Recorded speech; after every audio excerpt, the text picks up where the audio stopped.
Hello everyone, আমি আছি এখন গুয়াহাটিতে। বাড়িঘর দেখে মানে তোমরা হয়তো বা ভাবছো আমি কোথায় আছি। তো বলে দিই, আমরা পৌঁছে গেছি গুয়াহাটি। এখন বাজে অলমোস্ট 9:30টার মতো। তো এসে ফ্রেশ ট্রেশ হয়েছে। আর আমরা এখন যেখানে আছি একটা এয়ারবিএনবি নিয়েছি, আমি আর সৌম্য।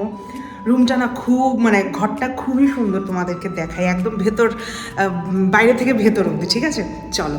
এটা এন্ট্রান্স, বাইরে না প্রচণ্ড সাউন্ড হচ্ছে। যাই হোক, এটা এন্ট্রান্স, দরজাটা লাগাই। এখানে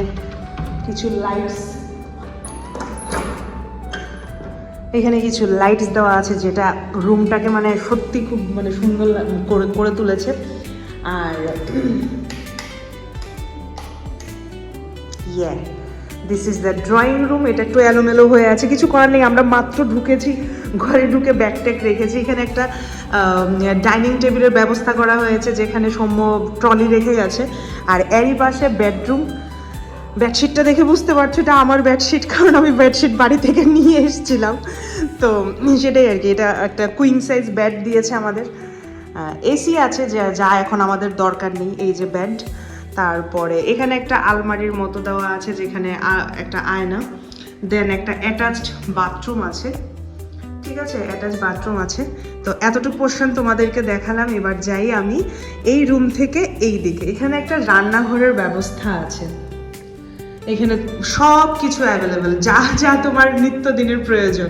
এখানে দুটো থাল দেওয়া, ঢাকনা, গ্লাস, কাপ, নুন, হলুদ, চা, তারপরে চিনি, চামচ, বাটি টাটি, চপিং বোর্ড, কড়াই, প্রেশার কুকার, তারপরে বেলন চাকনি, বাসন ধোয়ার জিনিস, জল দিয়ে দিয়েছে 5 লিটারের একটা।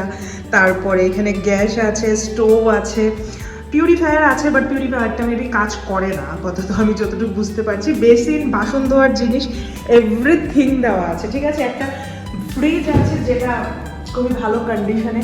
এখানে তোমরা অনেক কিছু আমরা রাখতে পারি। আর এখানে একটা ইনভার্টারও আছে।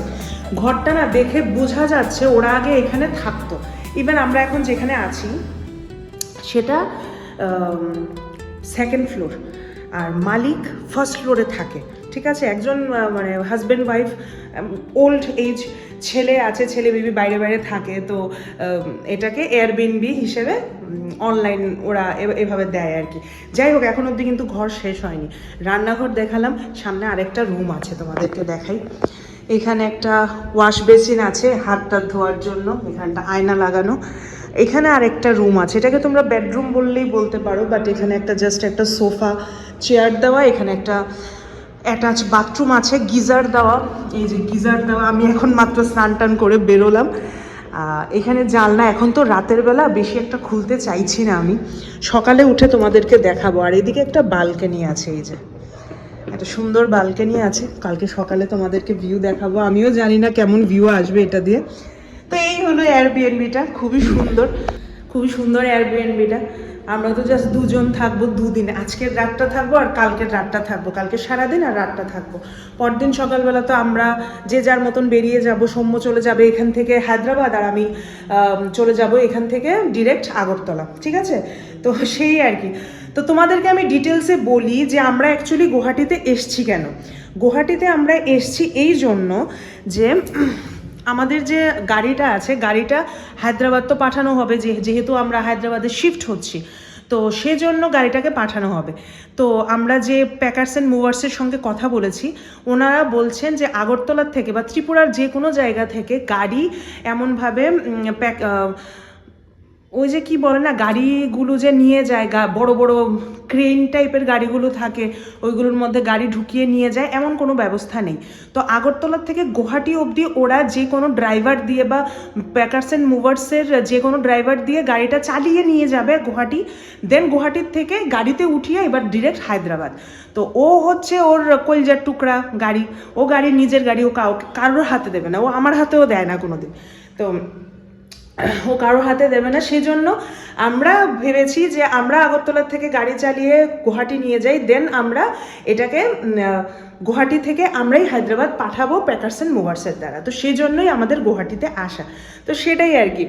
তো আপাতত তোমাদের আর কি বলবো, এটাই চলছে। আর শরীরটা আমার বেশি ভালো না। আমি বলেছিলাম যে আমি বাইক থেকে পড়ে গেছি, আমার পায়ে আমি চোট খেয়েছি, তো সে পায়ে ব্যথা নিয়েই আমি এসেছি। পাটা তোমাদেরকে দেখাই, এখন তো অনেকটাই ঠিক।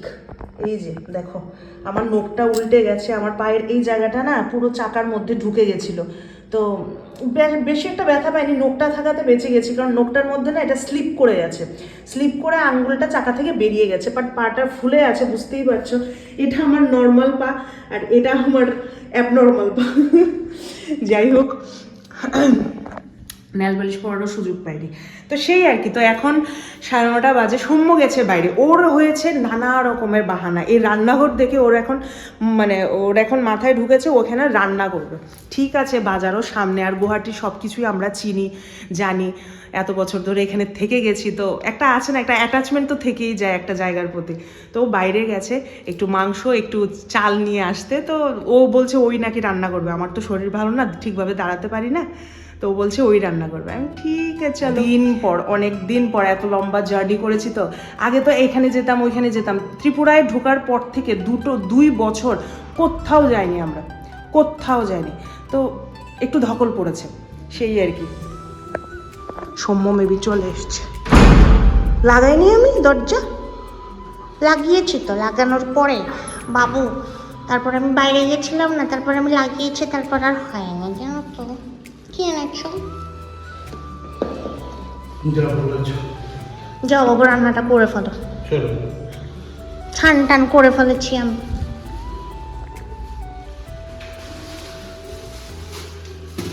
দেখি কতটুকু চিকেন এনেছো। ও মা, 700 গ্রাম চিকেন এনেছি আমরা। 700 গ্রাম চিকেন দিয়ে আমরা খাবো। এই যে চাল, কি পাইছো না কেন? আর এখানে ফার্মেসিতে একটা বেশি নেই, প্যান্ডি নিয়ে এসেছি। প্যান্ডি দিয়ে খাবো। আলু পেঁয়াজ, 4টা পেঁয়াজ আনছে, 5টা পেঁয়াজ, আলু আনছে 3টে, ঠিক है हो जाएगा। এত তেজপাতা,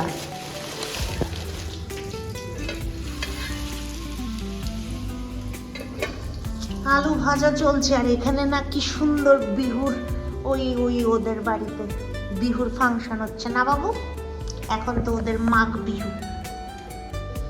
মোটু এখানে পেঁয়াজ টেয়াজ কেটে রান্না করবে। ক বছর পর রান্না করছো? অনেক বছর। লাস্ট বলো তুমি না, গুয়াহাটিতে টুকটাক রান্না করতাম, ব্রেকফাস্ট। এমনিতে তুমি প্রপার রান্না করছিলে ভুবনেশ্বরে। এই যে পেঁয়াজ কাটা হয়ে গেছে, মাংস ধোয়া হয়ে গেছে, আলু ভাজা হচ্ছে। May I help you?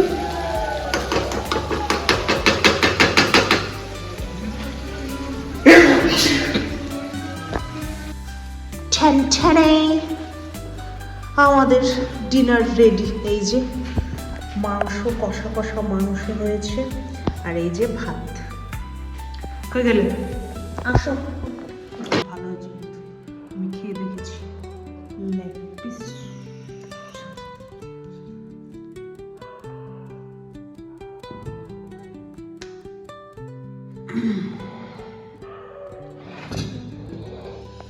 Serve করছি। কিছু দেওয়া জানে এখানে, দেখো। আমি হচ্ছে কি আজকে আমাদের ডিনার সিম্পল চিকু আর প্লেন রাইস।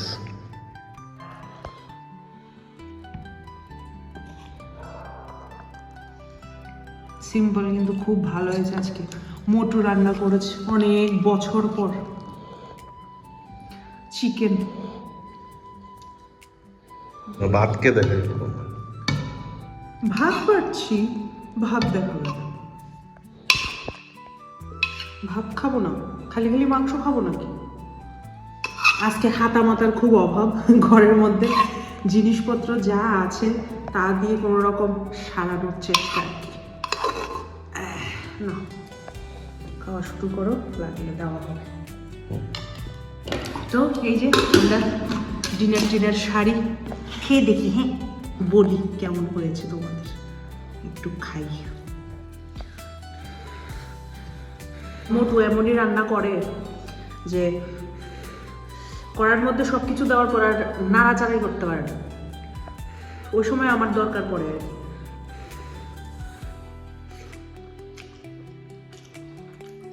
ভালো হয়েছে, ভাজা ভাজা, তেলটা একটু বেশি পড়েছে তো একটু ভাজা ভাজা আর কি চিকেনটা, ভালো হয়েছে খেতে। নাও তুমিও খাও, দেখো। নাও। লাস্টের দিকে তুমি এটা ফিনিশিং দিয়েছো। ফিনিশিং তো আমিও দিছি, নুনও একটু দিছি, একটু ঝালও দিছি। অনেক গরম। অনেক গরম, মাত্র নামাইছি না, আর প্রেসার কুকারের ভাত তো, দ্যাটস ওয়াই এতটা গরম। আমিও খাচ্ছি, এখানে প্রচন্ড গরম।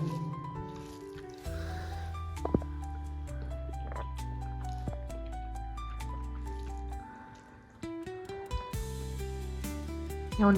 এটা মানে ডিফারেন্ট একটা, তুমি যেমন চিকেন করো এমন তেমন না, টেস্ট না। এমন তোমার কইলাবি এমন না।